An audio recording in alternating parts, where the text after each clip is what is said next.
जी तो ये बैग हो गया है मेरा पैक। और अब आप लोग मुझे गैस करके बताएं कि मेरी जो है वो कहाँ की तैयारी है, जो ये मैंने इतना बड़ा बैग जो है वो पैक किया है। तो आप बताएं कि ये मेरी कहाँ की तैयारी है, ये मैंने कहाँ के लिए तैयारी कर रही हूँ। हेलो जी, अस्सलाम वालेकुम। कैसे हैं आप सब लोग? उम्मीद करती हूँ कि आप सब खैरियत के साथ होंगे और अल्लाह करे सब जो है वो खैरियत के साथ रहें और अल्लाह में सबको अपनी हिफाजत में रखे। तो ये पीछे आपको नज़र आ रहा होगा इतना सारा मैस। और जी जैसा कि मेरी अब आदत बन चुकी है कि मैं जो है ना कुछ भी करती हूँ ना उसकी मैं वीडियो बनाती हूँ। तो अपनी आपको सारी जो रूटीन जो है वो आपके साथ शेयर करती हूँ। जो भी कुछ कर रही होती हूँ, कहीं जा रही हूँ, आ रही हूँ, ग्रोसरी कर रही हूँ, घर में कुछ बना रही हूँ, पका रही हूँ तो वो सब कुछ मैं आपके साथ शेयर करती हूँ। अब आदत मेरी बन गई है कि मैंने कहा चलो आज जो है आपके साथ अपना कोई जो है वो घर की थोड़ी क्लीनिंग उसका भी कुछ आपके साथ शेयर कर लिया जाए। जैसा कि अब समर की आमद है तो समर आने वाला है। हाँ जी, ये टाइम पे तो इतना मुझे बोरियत होती थी, घर में कहीं आ जा सकते नहीं थे, कोरोना की वजह से इतनी रिस्ट्रिक्शन थी। और अब तो शुक्र है लॉकडाउन जो है वो थोड़ा खुल गया, तो वरना लॉकडाउन लगा हुआ था। और जब से मैंने ये शुरू किया है ना यूट्यूब का तो सच्ची टाइम गुजरने का पता नहीं चलता इतना। तो वो क्या हुआ है कि अब वो टाइम गुजरने का वाकई पता नहीं चलता। सोच रही होती हूँ कि अब नेक्स्ट क्या बनाऊं, नेक्स्ट में क्या करूं। तो जी मैं जो है अब आपको दिखा रही थी कि ये पूरा आप देख रहे हो ये मेस जो है वो बना हुआ है, जो कि मैंने अब क्लीन करना है। मैंने सारी ये जैकेट्स वगैरह थी जो कि मैंने निकालनी थी, क्योंकि अब जो है वो समर आ रहा है। तो अब मैंने जो है ये स्प्रिंग जैकेट्स हैं, मैंने कहा चलो क्लॉजेट जो होती है उसमें वो ही रखूं। इतना मेस हो जाता है ना विंटर में यहाँ पर कि इतना ज़्यादा जैकेट्स होती हैं, दो दो तीन जो है बच्चों की भी हमारी भी, ऊपर से वो स्नो शूज़ और फिर वो जो है वो विंटर शूज़, जो रेनिंग शूज़, इतना कुछ होता है कि वो क्लॉजेट ओवरलोड हुई होती है। तो विंटर में बहुत बुरा हाल होता है, बहुत मैसी होती है। तो ये समर में जाके जो है हालात बेहतर होते हैं। तो ये जी, जैसा कि आपने देखा कि सोफ़े पे जो है वो जैकेट्स हैं, वो विंटर की जैकेट्स हैं और स्वेटर्स वगैरह हैं जो हैवी वाले हैं। तो ये हम लोगों की एंट्रेंस पे होती है क्लॉजेट। ये क्लॉजेट है जहाँ पे हम अपने शूज़ वगैरह रखते हैं, अपनी जैकेट स्वेटर्स वगैरह हैंग करते हैं। और ये बहुत ज़्यादा भरा हुआ था तो मैंने सब यहाँ से जैकेट्स वगैरह निकाली थी। और ये सारे मैं जो स्नो शूज़ वगैरह यहाँ से निकालूंगी तो जगह बिल्कुल क्लीन हो जाएगी। टाइम इतने दिनों से निकल नहीं रहा था, सोच रही थी कि इसको करूँ, बहुत मैसी हुआ पड़ा। पर बच्चों की ऑनलाइन स्कूलिंग होने की वजह से इतना बिजी उनके साथ बच्चों के साथ हो जाते हैं कि बस इन एक्स्ट्रा चीज़ों का टाइम ही नहीं निकलता। और समीर के साथ मुझे ऑनलाइन उसकी स्कूलिंग होती है, वो छोटा है तो मुझे मुसलसल बैठना पड़ता है। तो बस अब तो बहुत बुरा हाल था, ओवर हालिंग का टाइम आ गया था। मैंने कहा अब तो बस जी रमज़ान से पहले पहले ये हो ही जाए तो अच्छा है। बैग, और इस बैग को हमेशा देख के याद ताज़ा हो जाती है मेरे पाकिस्तान जाने की, क्योंकि जब मैं फर्स्ट टाइम पाकिस्तान आई थी ये उस वक्त का बैग है। तो अब ये है, इसकी व्हील शील तो काम नहीं करती, या पाकिस्तान तो नहीं जाता है, लेकिन ये कि यहाँ पे काफ़ी कुछ जो है काफ़ी बड़ा बैग है तो वो काफ़ी कुछ इसमें मैं रख लेती हूँ। तो मैं ये लेके आई थी, मैंने कहा इसमें मैंने सारी विंटर जैकेट्स रख लेनी। और मैं ऐसे ही करती हूँ कि जब विंटर जो ख़त्म होता है तो फिर मैं जितना जैकेट्स और जो भी स्टफ़ होता है विंटर की, जो है एसेसरीज वगैरह जो होती हैं, वो सारा कुछ मैं इस बैग में डाल देती हूँ। तो वो जो है ना वो सारा जो मेस होता है वो ख़त्म हो जाता है। और स्नो शूज़ वगैरह मैं एक बॉक्स लेके, जो होते हैं ये गत्ते वगैरह के बॉक्सेस होते हैं, उनमें बॉक्स में सारे स्नो शूज़, सारे वो जो विंटर शूज़ डाल देती हूँ। तो वो जगह इतनी क्लीन, जैसे वेदर इतना क्लीन क्लीन नज़र आता है ना, इसी तरह समर में इसी तरह घर भी बहुत क्लीन क्लीन नज़र आता है। वो भारी भारी सी चीज़ें सारी जो है वो निकल जाती हैं घर से। अरे मेरे लिए तो सरप्राइज़ तैयार था। मैंने बैग खोला तो अंदर से मेरी एक बेडशीट निकल आई जो कि मैं पाकिस्तान से लाई थी। मैं बिल्कुल भूली हुई थी क्योंकि तकरीबन 1 साल होने वाला है। तो ये उस वक्त का बैग जो है गैराज में पड़ा था, तो मैं तो खुशी हो गई देख के कि ये तो एक अच्छा जो है मुझे सरप्राइज़ मिल गया। और अक्सर ऐसा होता है जब वो संभाल के चीज़ें रखी होती हैं ना तो होता यही है कि वो फिर आपको साल साल बाद मिलती हैं। बैग में जो है ये मैं बैग वगैरह खोला था, जो मुझे बिल्कुल नहीं पता था इसके अंदर मैंने अपनी कोई बेडशीट रखी हुई है। तो जी ये बेडशीट है जो कि मैं पाकिस्तान से बनवा के लेके आई थी, और ये भी मैंने यूज़ नहीं की। सिर्फ इस दफ़ा 2 बेडशीट्स लेके आई हूँ, वरना मैं पाकिस्तान से लेके आती होती हूँ और ख़ुद बनवाती होती हूँ प्योर कॉटन में, क्योंकि एक तो उसके कलर नहीं ख़राब होते और वो मतलब कॉटन जो है ना बहुत अच्छी रह जाती है, कोई उससे इरिटेशन नहीं होती। जैसे एक्जिमा वगैरह का मुझे अक्सर प्रॉब्लम रहता है, तो मैं बिल्कुल वो जो रेशमी स्टफ में होती है, सिल्क स्टफ में होती है, मैं बिल्कुल बेडशीट नहीं बिछा सकती। तो मैं फिर कॉटन बनाती हूँ। इस दफ़ा मुझे बिल्कुल टाइम नहीं मिला था, ये भी कोरोना से पहले जो है वो 2 सेट मुझे अच्छे लगे थे, मैंने ले लिए थे। तो बल्कि पूरा सेट बना हुआ था, सिर्फ इसकी जो है बेडशीट थी वो मैंने खुद क्विल्ट में ना सिंपल प्लेन शीट थी, तो मैंने उसे क्विल्ट में बनवा लिया था। बाकी प्लेन शीट थी। ये जो है इसका बेडशीट है, ये क्विल्ट में मैंने बनवाई हुई है। अंदर जो है वो जो लगाते हैं कॉटन वगैरह ना अंदर, ये देखें ये क्विल्ट में बनी हुई है। प्लेन थी लेकिन मैंने उनको एक्स्ट्रा पैसे वगैरह दिए थे। मैंने कहा कि मुझे क्विल्ट में कर दो। क्विल्ट का ये होता है कि बच्चे जितना मर्जी उछले कूदे तो बेड शीट ने इकट्ठे नहीं होना, वो अपना एक ही जगह पे जो है ना वो टिकी हुई है। तो ये देखें ये क्विल्ट में इन्होंने अंदर कॉटन वगैरह डाल के तो क्विल्ट में बना दिया था मुझे। ये बड़े मजे होते हैं पाकिस्तान में कि आप अपनी मर्जी से जो है वो स्टिचिंग करवा सकते हो, अपनी मर्जी से चीजें बना सकते हो। ये बड़े मजे रह जाते हैं पाकिस्तान में ना। बहुत ही खूबसूरत लग रहा है ये वाला। ये देखिए ये है, ये इसका, ये देखिए ये मैं पूरा नहीं खोला, हाफ ही खोला है। तो ये जो है इसका डिजाइन है, स्टाइल है, और साथ में ये जो है इसके साथ बेडशीट है क्विल्ट में। मैं 2 लेके आई थी बना के, एक मैंने बिछाया हुआ है। तो वो मैं कहती हूँ इतनी आसानी है कि ये हिलता नहीं है। बार बार आपको जो है ना अपना बेड सिर्फ कंफर्ट ही ठीक करना पड़ता है, उसकी जो शीट होती है वो बार बार आपको सही नहीं करनी पड़ती। वो ये वाले पिलोज हैं, और 2 जो हैं वो इसके साथ ये पिलोज हैं, कवर है।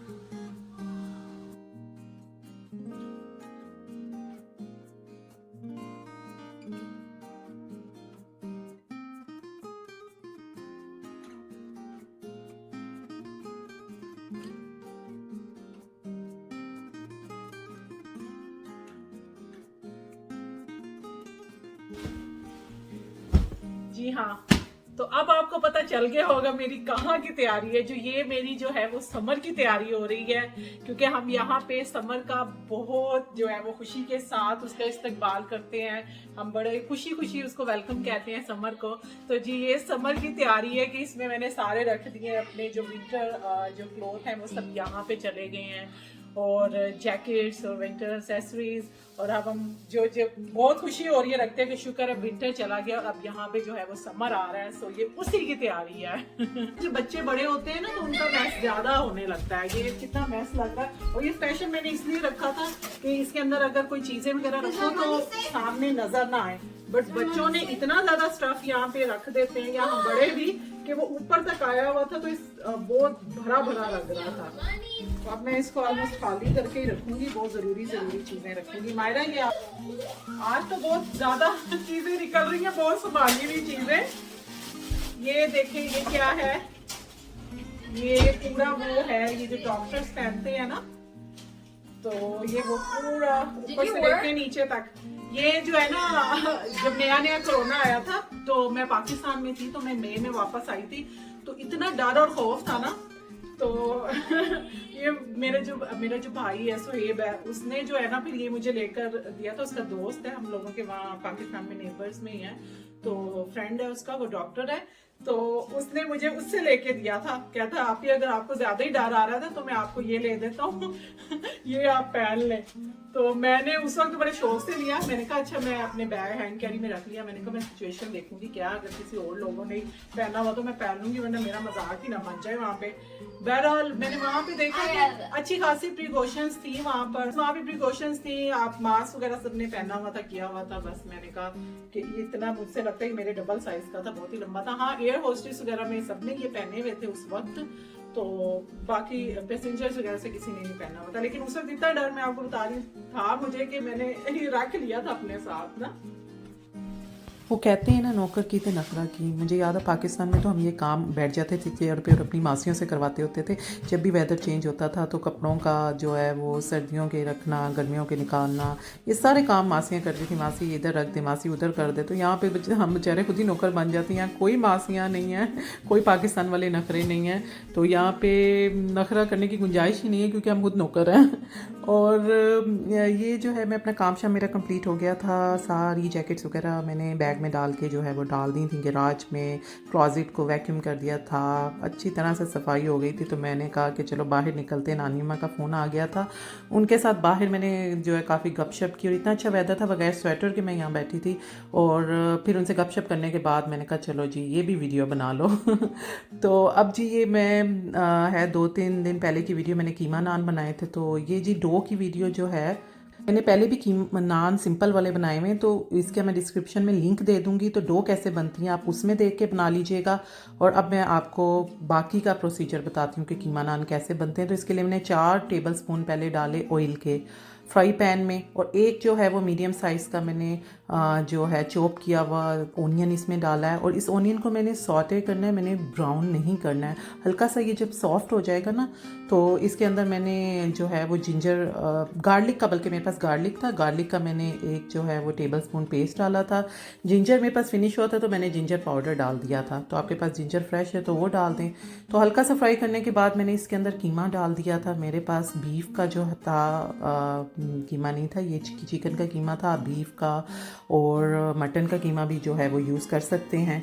तो ये मेरे पास 1.5 पाउंड के करीब जो था वो 1.5 पाउंड कीमा था। और इसमें मैंने डाला था हाफ जो है वो टीस्पून के बराबर नमक, या बाद में आप टेस्ट करते हैं कम हो तो और भी डाल सकते हैं।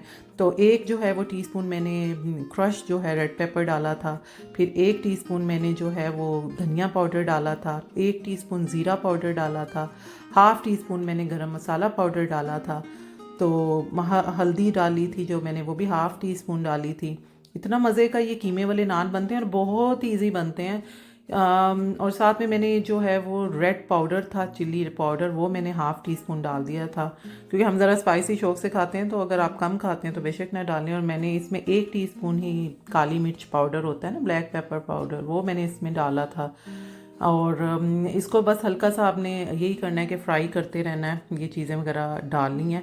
तो अब मैंने इसके अंदर ये जिंजर पाउडर डाला था क्योंकि मेरे पास जिंजर ख़त्म हुआ हुआ था। तो 1 टीस्पून मैंने जिंजर पाउडर डाल दिया था। तो फ्रेश जिंजर भी आप डाल सकते हैं। और फिर मैंने क्रश की हुई 3 से 4 ग्रीन चिलीज़ डाल दी थी, या बारीक कटी हुई भी आप डाल सकते हैं।